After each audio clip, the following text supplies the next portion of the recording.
Hey guys, and welcome back to the channel. Today I'm here back with an updated deck profile post the April ban list. I tested all day and also yesterday with this particular variant, Infernity Fiendsmith Millennium, like said in the description. And I have a very big confidence about this variant in the coming format. Millennium is just an insane engine right now for us. No Fiendsmith hits, of course, which is really nice. And then we can we can definitely have enough bodies with the Millennium cards to go into Fiendsmith in order to go into full Infernity combo. Eventually, one Sang engine plus any monster in hand ends on full combo after all.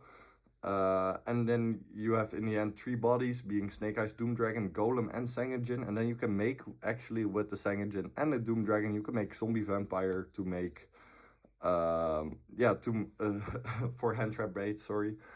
For hand trap bait mostly. And if it goes off and you mill Archfiend without cards in hand, you go full combo of course, which is really nice.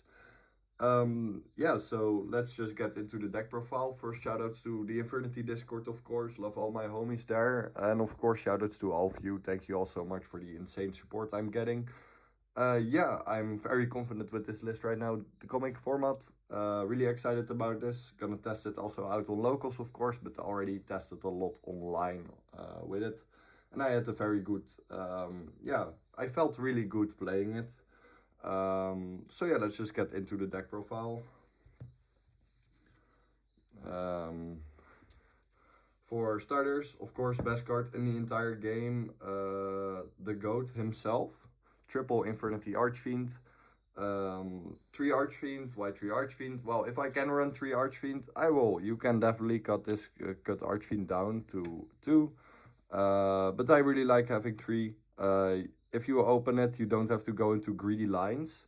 For example, if your Fiendsmith plays then gets interrupted and Sprite Sprint too, for example, you can you have Archfiend on hand, so you have access to him, which is really nice. Also, it's really funny that you can actually set him in the back row now with the Wedju Temple.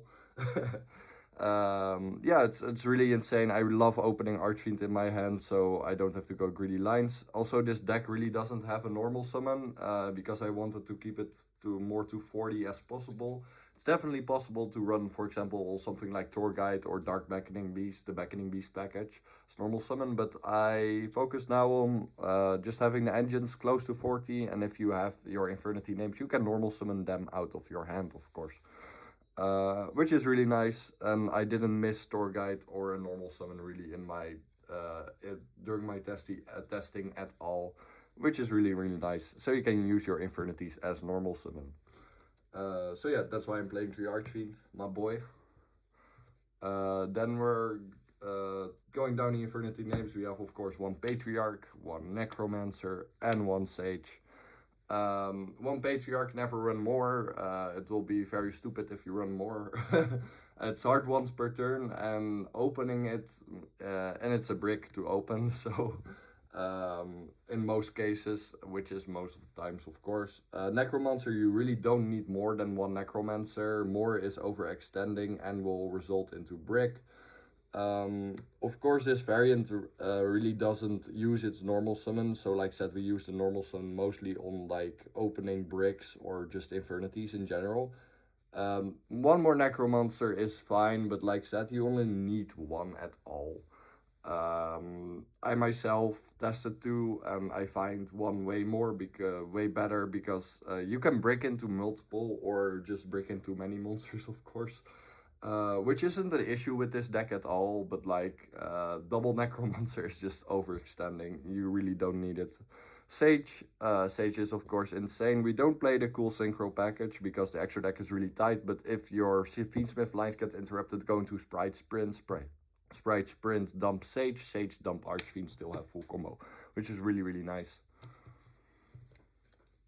Then for Honorary Infernity names, we have of course 1 Stygian, 1 Harris, no Rhino Warrior because we ain't playing Tour Guide, so you can cut it because it's a brick.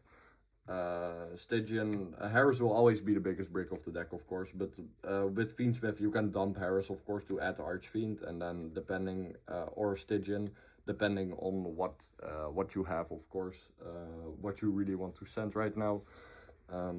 So yeah, these cards are insane for Infernity, of course.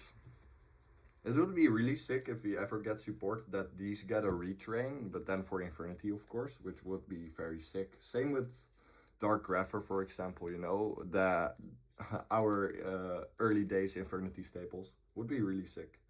Then for the best Infernity engine, the Fiendsmith engine, we play triple Engraver, of course. I was really expecting for my next deck profile to play only one, because it would be limited. But yeah, they didn't hit Fiendsmith at all, probably to sell from Bonanza, Stampede, sorry. Probably to sell from Stampede, of course, which we actually really profit off. Also, it's I don't know how cheap the Engraver is gonna be, but probably cheaper than they are now, because you can get super rares. So for all people who are playing on a budget, Fiendsmith might be a budget option right now. Of course, one card isn't, and that is Fiendsmith Tracked. It's spiked to the roof. If you already have one, it's enough. One is enough. Two would be best, but you can also just play Fiendsmith Sanked instead of Tracked. So if you want to run two spells, you can run one Tracked, one Sanked, or double Tracked, not double Sanked. Double Sanked, just no. But yeah, Fiendsmith is definitely maybe a budget option now. I don't know what the prices are gonna be, of course, but I hope for you all it will be budget, for those who haven't had Fiendsmith yet. Then we have Lacrima and Fabled Lurie, of course. Yeah, they are mandatory. Gotta play them with your engine, guys.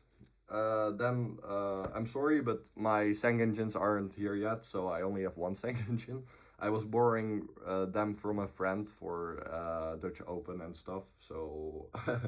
but I ordered them, so they should come this week somewhere.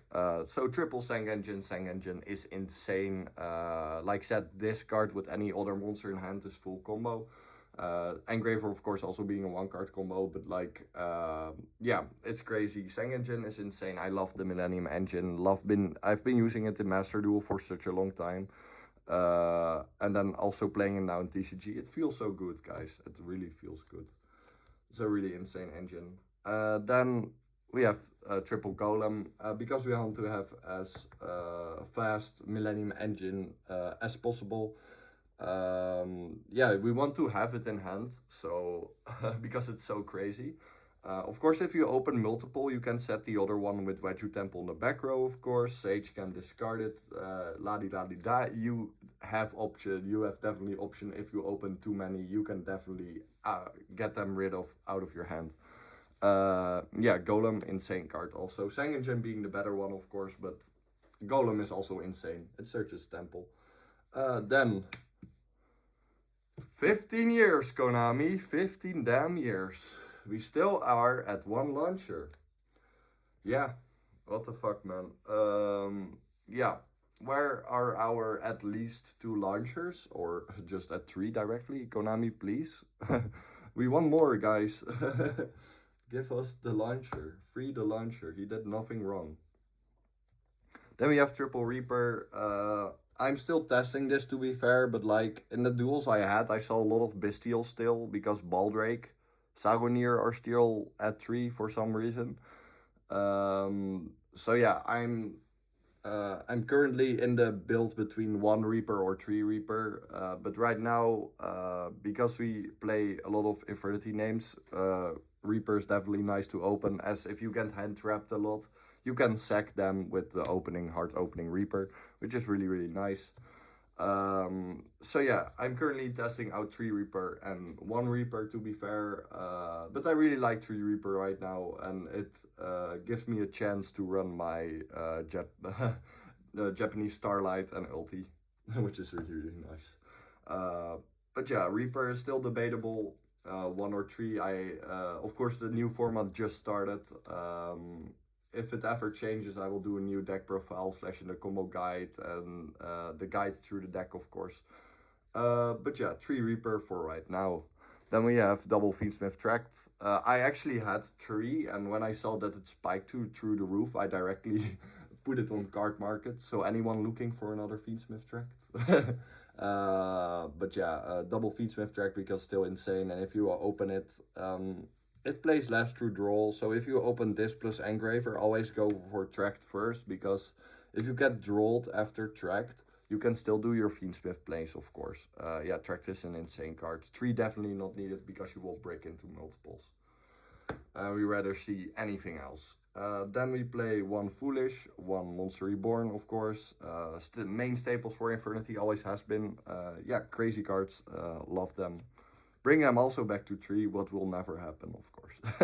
Then we have 1 Wedju Temple. A multiple is bricky, I tested out, and this is 41 cards. So you will definitely almost always see Golem or Sangenjin, which are better in opening than Wedju Temple. Of course you can run 2, but I like 1. 1 is fine. Then for our traps, we have double barrier, 1 break. Like always say, if you play 3 traps, never play 3 barrier, because if your Infernities get outed, you still have a form of interruption of break.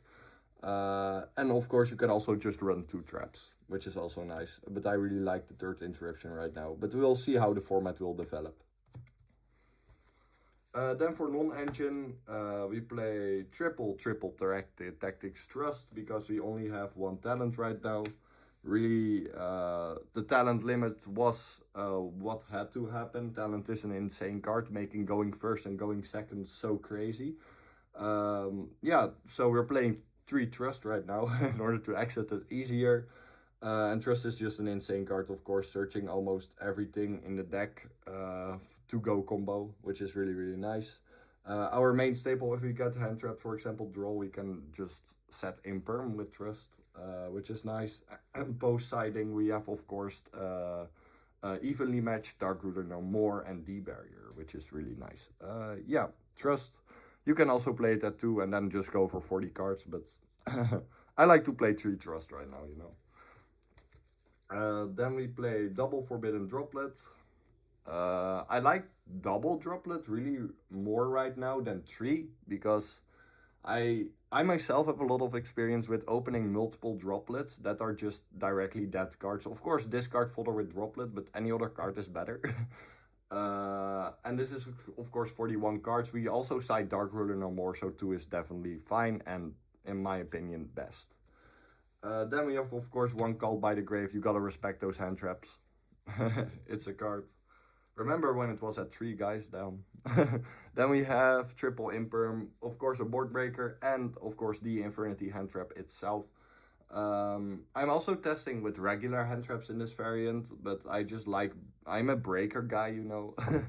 But I will definitely make a variant on that too. So yeah, let me know if you all would like to see that. But for now, I like breakers, and imperm is my favorite hand trap, because we can actually use it in every Infernity build. So yeah, that was it for the main deck. Need any more further down explanation, let me know in the comments, and I'll do that gladly, of course, for my favorite community. Then we go to the extra deck and we play, of course, like spoilered, Snake Eyes Doom Dragon. Insane card, insane going first, insane going second. Also, it's really funny if you have an engraver equipped with Requiem and Sequence, you can actually make this too. Which really comes up a lot. I really like to have it, and of course you need it for combo together with your Millennium cards. It's just too insane not to play. Then, mandatory, of course. I really don't have to explain this card anymore. Dump a Fiend, so you all know where that's heading. Then 1 Chaos Angels, just too easy to make with Engraver and Archfiend, which is really insane. I also like to have a lot of going second options in my extra deck, because you can't count always on it that you go first. Which is really important. And Chaos Angel also is insane going first, because it protects your entire board. Then for Xyz, we play 1 Zombie Vampire. Like said, bait hand traps, make it with Doom Dragon and Sangenjin. Bait hand traps, and otherwise you just go off, which is really, really insane. Then Wave High King Caesar, our saying no to Nip and Bestials, of course. Make it with Engraver and Aerial Eater is the most way you use it, and otherwise do Engraver, of course. But like, insane card. So glad it didn't get banned. Like, damn, I love this card. A lot of people will disagree, but I love the card.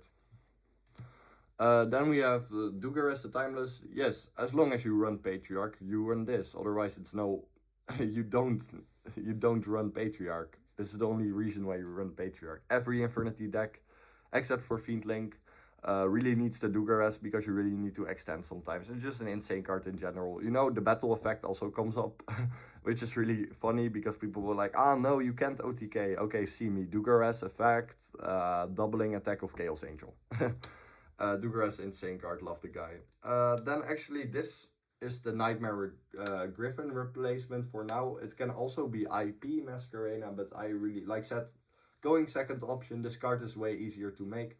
And spoiler, reside deck Metal Tronus, so you can actually, this card's actually insane. Underworld Goddess. Underworld Goddess is literally one of my favorite Link monsters, because people never expect the white woman jump scare, and together with Baby Moon, it's really funny. Because people have them to use interruption or moon, or just say, ah, you don't have it, and then you make this card, which is really fun. Also, sometimes I made it going first, actually, because for the graveyard negate, and it actually comes up a lot. Sure, the end board is weaker now without Griffin, but like, you still have an insane end board. Of course, being an Abao, IP, your Infernity names, double barrier, 1 break, which is really insane. And also sometimes you can make this. Of course, we're waiting for a Code Talker at Ignister, but I really like it. I really like it right now. And if not, you feel like you need more interruption, play IP instead. Then we have Abao, of course, like spoilered. Yeah, Abao is insane right now. Really love Abao. If you play Saryuja, the thing between Abao and Saryuja is better if you also run Z Atlantis, but we ain't running Z Atlantis. Abao, insane card. You can draw a lot of cards with it in standby phase, so you can basically choose your draw, of course. The destroy effect is really nice, going second, or yeah, you know, it's just nice. And we mostly just use the reborn effect. After Necromancer Search, for example, discard the Necromancer, banish this, summon back Necromancer because it's non-target special summon, which is really insane. Then of course stars always have been, I love these guys by heart. Yama, super producer, goats of the deck. Yeah, if you don't know how it works, watch any of my combo videos and you'll see it's basically make Yama, then make super producer effect, pop itself or any other face-up card, Yama effect in graveyard, summon back a fiend from graveyard, and you know who's that gonna be, either Archfiend or Necromancer. Yeah, insane cards. Playmakers, extenders, they are all of it. Then we have Sprite Sprint, like said, if your Fiendsmith lines get interrupted, you still have Sprint to dump Sage and still go full combo. Always love to have the protected line, because sequence is mostly the target of Imperm, of course. 1 SP Little Knight, yeah, for your end board, and going second, just insane. And then these, I don't really have to explain all of these. If you play Fiendsmith, you have to play these 4. Then side deck right now, side deck is a bit in between because we don't really know how the format's gonna develop. Right now, I'm currently playing this. Playing 1 Malong and 1 Detonator, actually. Why? Because we play Metal Tronus instead of Ulti Slayer right now, because I really want to test Metal Tronus out, and I feel like banishing Detonator with Tronus, because Detonator is at 1 right now, is really insane, because Detonator is of course Ryziel's whole resource. Almost whole, of course, which is really nice, so that's why we play these. Yeah. You have, of course, Metal Tronus can also be, Underworld Goddess can also be Metal Tronus target for Detonator. Malong is, of course, for Blue Eyes. Blue Eyes, I think Blue Eyes will see a lot of play right now in the current format, because it didn't get hit at all. Yeah, of course, Drew's Worm can be talked about, but like a lot of Blue Eyes players don't even run Bestials. So yeah, I think Blue Eyes will definitely spike up in player base. I see it at my locals too, so that's why we're playing Malong. It's either Malong with Ulti Slayer or Malong with Metal Tronus. But yeah, I feel like the Ryzeal Detonator Metal Tronus thing is also really nice right now. Of course, you can still play Ulti Slayer and then instead of Detonator, play Argerator, which is also really nice. Then we still play Lancia. I don't want to cut it because Malice is still good. I feel like Malice is still insane. And of course, post Alin, Lancia will be mandatory again, but I will keep running it because I know a lot of people who still will be. And in the competitive scene, I think we will still see a lot of Malice, so don't cut this card. Don't cut this card. Be safe, guys. Be safe. Then we have, like spoiled, triple Dark Ruler and triple Evenly Matched. Yeah, insane cards. Yeah, they are just crazy.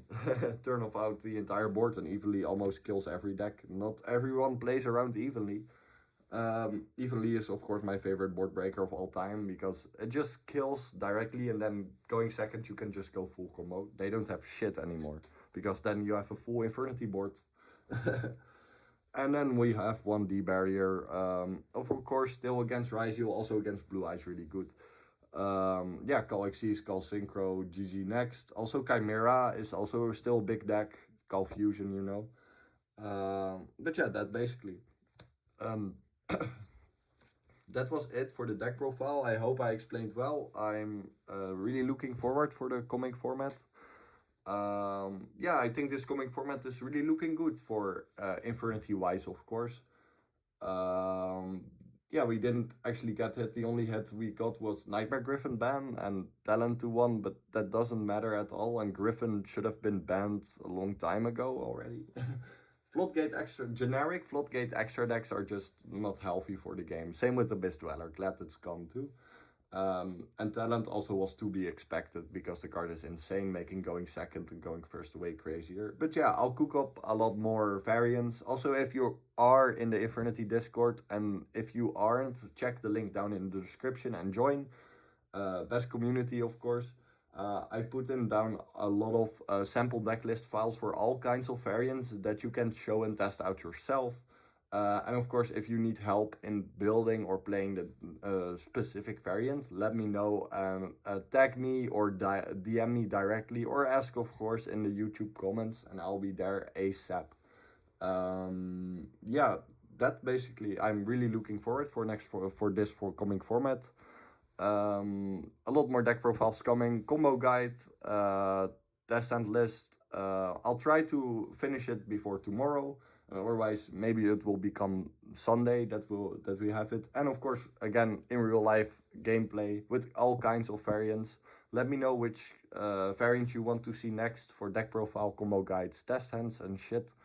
And I'll make them as soon as possible. Of course, join the Infernity Discord for all the sample decklist files. And if you just want to talk to me, I'm always there. Yeah, Infernity best deck, Infernity for life. Thank you all so much for watching again, and thank you all so much for the support forever and always. Thank you all.